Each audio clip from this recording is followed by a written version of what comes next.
एकटा नाही, आपण सर्वांनी जो मतदारसंघ सांभाळला आणि सकारात्मक विचार करणारा हा मतदारसंघ आपण तयार केला. या मतदारसंघामध्ये 20 वर्षामध्ये आपण जर मला समाधान विचारत असाल तर मला दोन गोष्टीमध्ये समाधान. एक समाधान हे आहे की 20 वर्षामध्ये आपण ज्या पद्धतीने सगळ्यांनी वागणूक केली एक दुसऱ्यासोबत, सर्व लोकांसोबत, ती भेदभाव नसलेली व जातीभेद नसलेली वागणूक आपण सगळ्यांनी केली. त्यामुळे मी तुमचंही अभिनंदन करणार आहे, मी तुमचे आभार व्यक्त करणार आहे की जो विचार घेऊन या राजकारणामध्ये आलो त्या विचाराला तुम्ही महत्व दिलं, त्या विचाराला स्वीकारलं आणि जातीपाती रहित राजकारण या मतदारसंघामध्ये 20 वर्षापासून चालू झालं. या 20 वर्षामध्ये आपण कोणताही जात समूह धर्म कोणताही असा ठेवला नाही की ज्याचं आपण काम केलं नाही. कधी कोणाचं जात पाहून कधी काम आपण केलं नाही. प्रत्येक हा माणूस आपला आहे ही भावना आपण ठेवली आणि कार्यकर्त्यांनी सुद्धा ती जपली. त्यामुळे प्रत्येक गावातलं राजकारण जेव्हा का समाजकारण जे आहे ते अतिशय सकारात्मक असं समाजकारण चालू झालेलं आहे. पण काही असतात की त्यांना हे सहन होत नाही. सगळे लोक एकत्र जेव्हा राहायला लागतात, जेव्हा एक दुसऱ्याला समजून घ्यायला लागतात, जाती पलीकडे विचार करायला लागतात, तेव्हा काही लोकांच्या पोटात दुखतं. कारण ज्यांच्या क्षमता नसते त्यांना जातीचा आधार घ्यावा लागतो आणि ज्यांच्या क्षमता असते त्यांना जातीचा आधार घ्यावा लागत नाही. कारण सगळी जनता ही त्याची असते आणि त्याच्यात सोबत. म्हणून ही निवडणूक आता खऱ्या अर्थानं या मतदारसंघाचं भाई के.आर. पाटील पासून जे राजकारण सुरू झालं किंवा जे जे लोकप्रतिनिधी आमदार म्हणले विसो उमरकर साहेब असतील, ठोकणेचे असतील, श्रद्धाताई ठाकरे असतील, जेही आतापर्यंत कृष्णराव असतील, जे आमदार झाले असतील, सगळ्यांचं हे करेल. त्यामध्ये खालच्या स्तरावर टीका करणे, शिवीगाळ करणे, दूषण देणे हे राजकारण या मतदारसंघात चाललं नाही. परंतु 2004 पूर्वीचा मतदारसंघ एक वेळेस आपण जर आठवला, आज 20-25 वर्षाच्या मुलाला आठवणार नाही, पण निश्चितपणे 40तल्या 50तल्या मुलाला आणि त्यावरच्या सगळ्यांना हा मतदारसंघ आठवत असेल की हा मतदारसंघ अतिशय भकास मतदारसंघ आणि मागासलेला मतदारसंघ म्हणून ओळखायचा. की ज्या मतदारसंघात एकही गावाला मोठे रस्ते काय छोटे रस्ते पण टू व्हीलर साठी पण काय खरं कसरत करावी लागायची अशा पद्धतीचा हा मतदारसंघ होता. खारपान पट्टाला पिण्याचं पाणी नव्हतं, शेवटी लोक मरायचे. खूप काही समस्या की ज्या एकाही समस्येला यापूर्वी 2004 पूर्वी सोडवल्या गेल्या नाही, त्या समस्या तशाच ठेवल्या आणि फक्त 2004च्या पूर्वी जे राजकारण झालं ते जातीवादाचं राजकारण. आणि म्हणून ठरवण्याची वेळ आहे की आपल्याला 2004 नंतरचा मतदारसंघ आपल्याला त्याच पद्धतीने त्याच सकारात्मक जाती विरहित मतदारसंघ, माणसाला माणूस समजणारा मतदारसंघ ठेवायचा की 2004च्या पूर्वीचा पुन्हा जातीवादाच्या विळख्यात अटकलेला मतदारसंघ आपल्याला उभा आहे. आणि आपण जे वरच्यावर जातीवादावर बोलत नाही, मनापासून हृदयापासून आपण त्या पद्धतीनं काम करतो, म्हणून आपल्याला बोलण्याचा अधिकार आहे. दुसरे या विषयावर बोलूच शकत नाही. आणि या मतदारसंघामध्ये या 20 वर्षामध्ये ज्या पद्धतीने आपण हा मतदारसंघ बांधला, आता त्याच्यावर मी भाषण देऊ का? कारण सगळ्याच सर्कलमध्ये भाषण झाले, सगळ्यांनीच ऐकलेले आहेत, त्यामुळे त्याच्यावर मी पुन्हा जाणार नाही. पण एका उंचीवर हा मतदारसंघ आता पोहोचलेला आहे. पिण्याच्या पाण्यात असेल, सिंचनापासून पुढे गेलेला आहे, इन्फ्रास्ट्रक्चर, रस्ते, रेल्वे या सगळ्या आपल्या मतदारसंघामध्ये येत आहेत आणि चांगल्या प्रकारे आपण इष्टापिष्ट मतदारसंघ होतो आहे. आणि हा मतदारसंघ एक वेळेस आता हा चांगल्या रूळवर आलेला आहे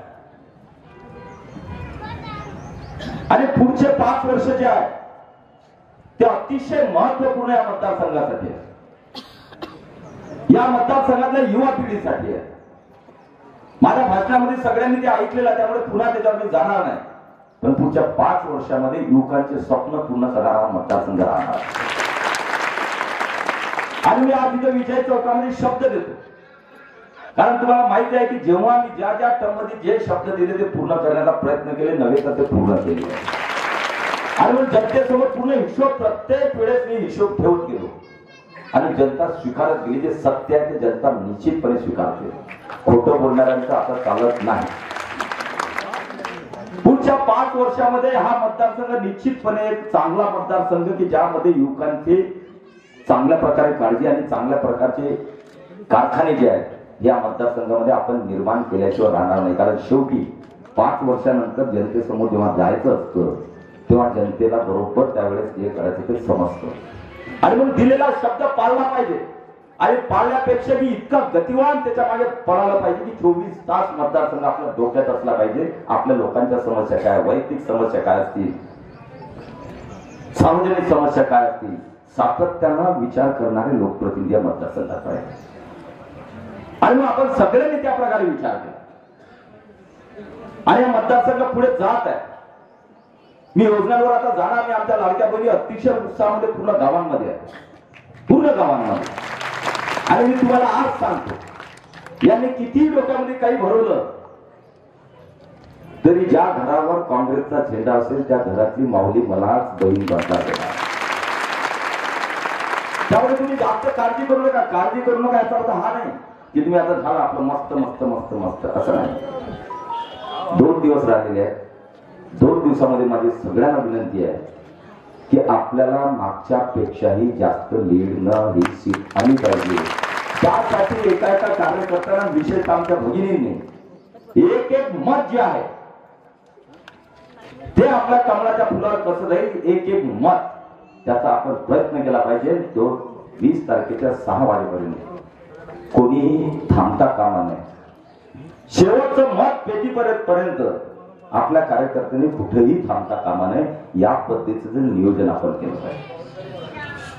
मतदारसंघामध्ये बघितलं या 15 दिवसामध्ये वेगवेगळ्या आमिष देणं चालू आहे. आता आपण 30,000 कुटुंबांना 15-15 हजाराचा सेट भांड्यांचा जे बांधकाम कामगार त्यांना दिला आणि हे 3 ताटांनी 1 चमचा घेऊन वाटण्याचा प्रयत्न करताय. 3 ताटांनी 1 चम्मच. हे पाहा, मला रिपोर्ट असतो. मला प्रत्येक गल्लीतलं, प्रत्येक मोहल्ल्यातलं, प्रत्येक गावातलं माहित असते काय चालू आहे. जाऊ जाऊन विचारू नका.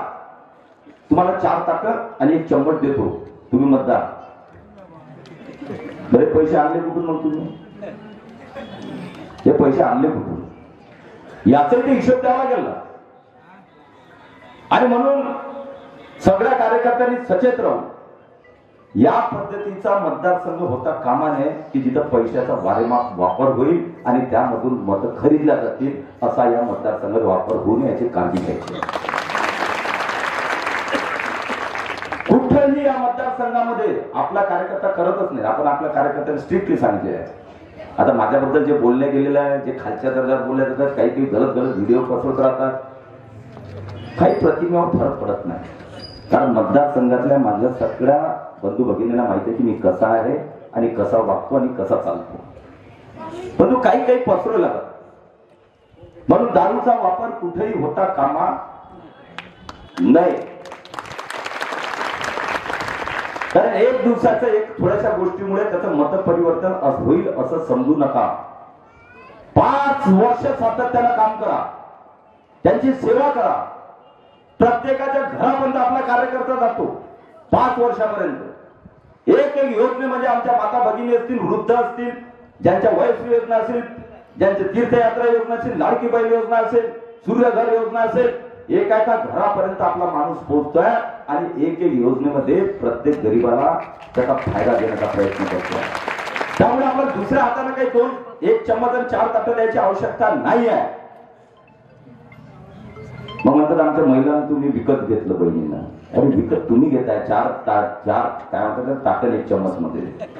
आमच्या महिलांचा आम्ही स्वाभिमान वाढवलेला आहे लाडकी बहीणचा, की तिला एक स्वाभिमान प्राप्त करून दिलेला आहे.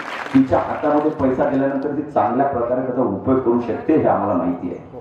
आणि म्हणून 1500चे आपण 2100 पुढच्या महिन्यापासून करतोय. त्याचं कारण असतं ठगीने जर सक्षम झाल्या तर ते कुटुंब पुढे जाते. आणि जर बाकीच्या खात्यामध्ये पैसे टाकले तर जवळपासच फिरती निवडत.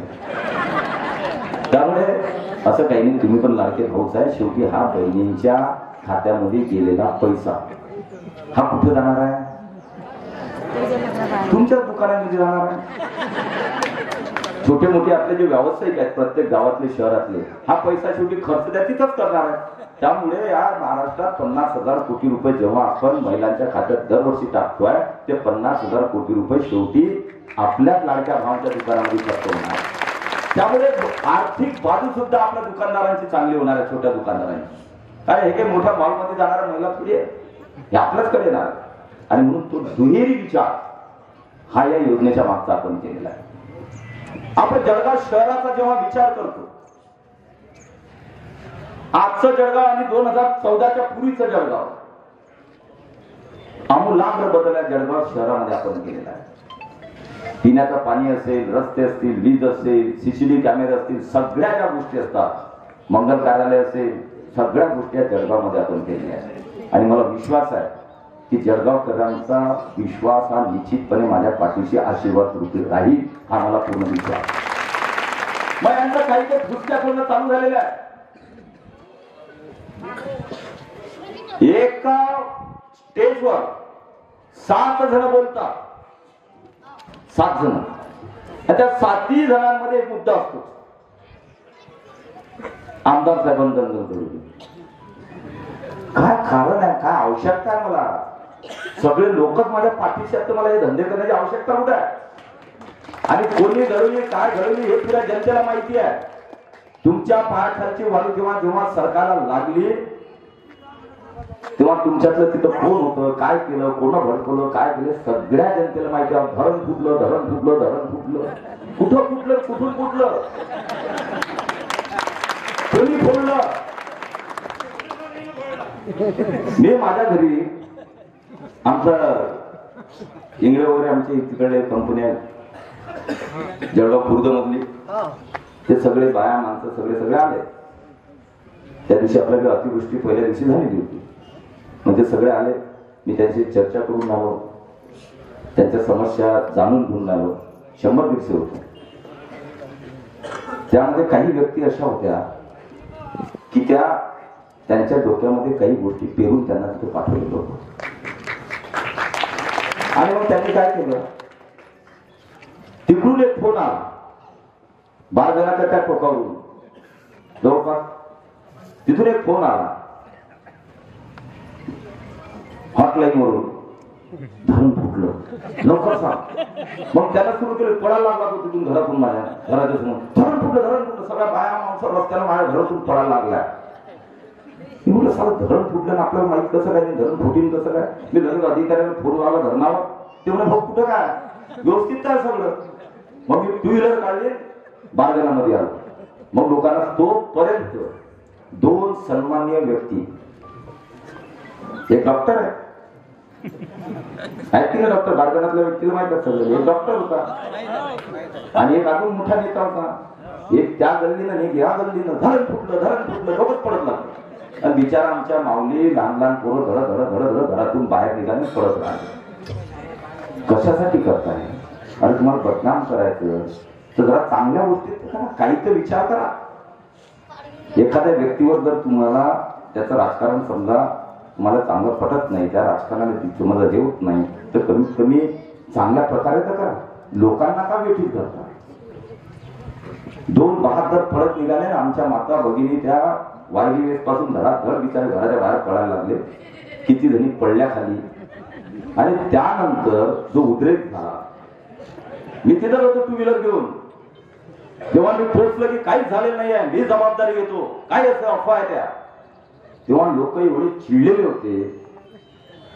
त्याचे व्हिडिओ पण होते, पण मी त्या खालच्या दर्जाच्या राजकारणात आयुष्यात गेलो नाही. नाहीतर ते व्हिडिओ मला आत्ताही प्रसारित करता येतात.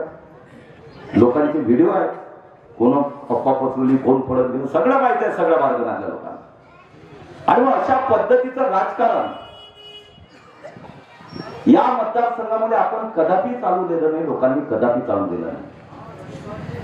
आणि म्हणून विनंती करणार आहे की आपण मतदारसंघ विकसित दिशेकडे नेतोय, त्यामुळे पुन्हा त्याला थांबू नका.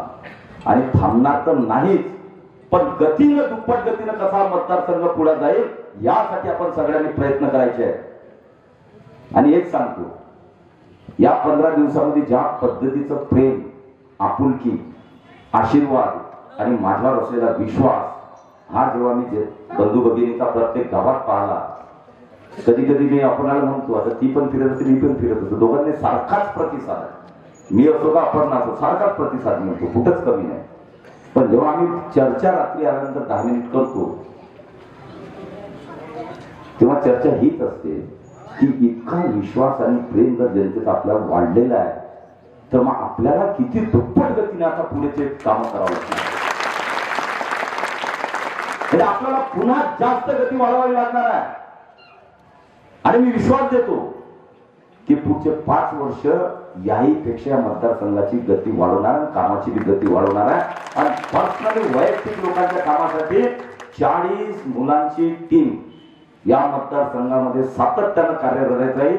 आणि प्रत्येक गरीबाच्या घरापर्यंत एक योजना, त्याला कोणत्या ऑफिसमध्ये जायचं काम पडणार नाही, त्याच्या घरापर्यंत आमचा माणूस जाईल, बोर्डला जाईल, त्याचा फॉर्म भरून त्या योजना मिळेपर्यंत त्या घरामध्ये तो सातत्यानं जात राहील. आणि एखाद्या योजनेमध्ये आमचा कोणता गरीब कोणत्या योजनेतून राहिलेला, कोणत्या योजनेत पोहोचलेला याचा विचार करून घरपोच सेवा, ही प्रत्येकाला घरपोच सेवा देण्यात येईल. म्हणजे माझ्या घरी याचं काम करू देणार नाही. तसे भेटायला आले ठीक आहे, पण काम हे त्यांच्या घरी जाऊन विचारून करण्यात येईल प्रत्येकाच्या घरी. आणि अशा पद्धतीने हा मतदारसंघ आपण पुढे नेऊया. आणि जाऊ द्या घोषणा माझी विसर करणार. आणि एक लक्षात घ्या, विजय आपला होईल यामध्ये कोणाच्या डोक्यामध्ये शंका असण्याचं कारण नाही. आणि महाराष्ट्रामध्ये सुद्धा महायुतीचंच सरकार येणार याच्यातही कोणाच्या मनामध्ये शंका नाही. कारण महाराष्ट्रामध्ये मी पण रोज माझ्याकडे सर्वे येत राहतात, कोणत्या सीटवर काय आपण पुढे आहे, कोणत्या सीटवर कोण मागे आहे, कुठं काय करावं, हे सगळे सर्वेक्षण आमच्याजवळ असतात. पश्चिम विदर्भात तर माझ्यावर डेली सर्वेक्षण येत राहतं पार्टीकडून, कोणत्या सीटवर मागे आहे का पुढे आहे, काय चालू आहे. आणि त्यामुळे विश्वासानं सांगतो, महाराष्ट्रात महायुतीचंच सरकार येईल. आणि या मतदारसंघाचं भाग्य जे आहे ते निश्चितपणे 5 वर्षात उज्ज्वल झाल्याशिवाय राहणार नाही. पण तू कार्यकर्त्यांनी 20 तारखेपर्यंत कोणत्याही अफवा ज्या असतील तिथल्या तिथं दाबल्या गेल्या पाहिजे, जिथल्या तिथं सांभाळल्या पाहिजे. नाही तर मग येऊनच असतील, जेव्हा कार्यकर्ता रेस्टलेस होऊन जातो, भाऊ कसं झालं कसं हा बोला, काही नाही. लोकांच्या मनातून मला कोणीच काढू शकत नाही. कितीही अफवा पसरू द्या, कितीही यांना अफवा पसरू द्या, किती पैशाचं वाटप करू द्या, किती भांडे देऊ द्या, कुंडे देऊ द्या, काही देऊ द्या, दिल से थोडी निकाल सकते हैं. आणि ज्यांना आवश्यकता वाटली घेऊन टाकायचे, काही काळजी नको, काही काळजी नाही करायची. पण आपल्याकडून कोणाला काही भेटणार नाही. फक्त काम म्हणजे कामच मिळेल, दान मिळणार नाही. तुम्ही कामासाठी केव्हा या, तुमच्या कामासाठी मी हजर आहे. आणि दाम पाहिजे असतील तर ते हजर आहे. पण दामही सोडू नका, माझ्याकडून कामही सोडू नका. सगळ्यांना उभा आहे. कारण तेवढा विश्वास जो आहे तो माझ्या बंधू भगिनीवर माझा आहे. काहीही झालं तरी जनता जनार्दनचा आशीर्वाद हा आपल्या पाठीशी आहे. त्यामुळे माझा कोणावर अविश्वास नाही. तर मग आमचाच कार्यकर्ता येते करायला, भाऊ आपल्या लोकांनी तिकडे असं असं घेऊन राहिले, मला घेऊन देणं काय ते बोलतात माझ्याशी, सांगतात माझ्या कारण भाऊ घेऊन की नाही, मला घेऊन टाक. एवढा कार्यकर्ता आपला इमानदार आहे, एवढा कार्यकर्ता इमानदार आहे की लगेच फोन करते, भाऊ असे असे आले, काय करूया म्हणलं किती आहे वाढून माग. भाऊ तिथं नाही म्हणून एवढं तेवढं ते घेऊन टाक, विषय संपतो. त्यामुळे सगळा आपला मतदार बंधू भगिनी जे आहेत अतिशय जागरूक, अतिशय प्रेम करणारे, अतिशय आपल्या पाठीचे विश्वास ठेवणारे आहेत. त्यामुळे कोणीही त्या गोष्टीमध्ये जायचं नाही की तिकडे असं चालू आहे, त्या गल्लीत गेले, त्या गल्लीत गेले, या पाड्यावर गेले, काही जाऊ द्या, करू द्या, मनसोक्त करू द्या. जेवढी ताकद असेल त्याला लावू द्या, जेवढ्या पोतळ्या उघडायच्या असतील तेवढ्या उघडू द्या. पण त्या पोतळीमध्ये शेवटी त्यांनाच आपण भरून काळजी नका. पोतळी खाली झाली की त्या नसतेच बसणार, दुसरं कोण बसणार आहे त्याच्यामध्ये. त्यामुळे खूप काही याच्यामध्ये जाणार नाही, परंतु आपलं सगळ्यांचा विश्वास प्रेम निश्चितपणे या मतदारसंघाचं तुम्ही ज्या पद्धतीनं मला सपोर्ट आतापर्यंत 4 टर्ममध्ये केला आणि ज्या पद्धतीनं मी काम करतो त्याचं मलाही समाधान आहे. मलाही वाटतं की आपण चांगलं काम केलं म्हणून एवढी जनता आपल्याला आशीर्वाद देण्यासाठी सदैव उभी असते. आणि निश्चितपणे या महाराष्ट्रामध्ये जे कामगार मागच्या मंत्री राहिलो, सगळ्या गोष्टी मिळाल्या, त्याच्यातून कामगार विभाग आपण जळगाव शहरापासून तर आदिवासी पाड्यापर्यंत पोहोचवला, सगळं केलं. निश्चितपणे हे नेतृत्व जे तुम्ही बनवलं, जे महाराष्ट्रामध्ये वाढवलं, त्यामध्ये जळगाव जामोद मतदारसंघाचा सगळ्यात मोठा वाटा तुमचा आहे. तुमच्यामुळे मी महाराष्ट्रामध्ये फिरू शकतो, महाराष्ट्रामध्ये नेतृत्व करू शकतो, म्हणून तुमचे खूप धन्यवाद देतो, आभार मानतो. आणि आपण सगळ्यांनी अतिशय शांततेने शेगावला जायचं आहे, अतिशय शांततेने, कुठेही आपल्याकडून काही होता कामा नये. आणि बघा या 8-15 दिवसामध्ये इतकी, आता ते काय शब्दांतर महिला भगिनी आहेत म्हणून थोडं मला तर शब्द म्हणतच नाही, ते काय म्हणतात खातो म्हणतात, चांगला शब्द बोलतात,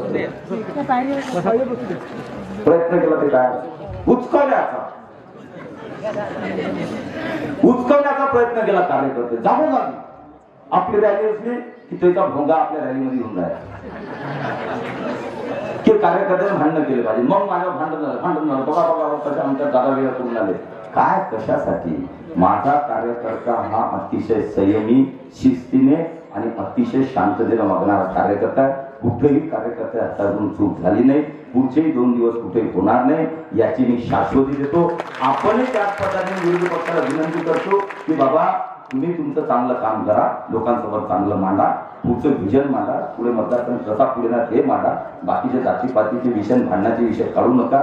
आमचा कार्यकर्ता अतिशय संयमित कार्यकर्ता आहे. कधी कधी संयम त्यांचा चुकतो, परंतु त्यांचा एक भाऊ म्हणून वडिलाप्रमाणे भावाप्रमाणे मी त्यांना समजून सांगतो. आणि बिचारे कुठली काय ते गिळून इच्छा नसताना शीड येत असतानाही ते माझा ऐकतात. त्याबद्दल सगळ्या युवा कार्यकर्त्यांचं मी धन्यवाद देतो, त्यांचे आभार मानतो. आणि युवकांचं जे भविष्य आहे, ज्याप्रमाणे माझ्या मुलांचं भविष्य मी घडवतो त्याचप्रमाणे युवकांचं भविष्य घडेल हे शब्द देताना सांगतो. जय हिंद, जय महाराष्ट्र.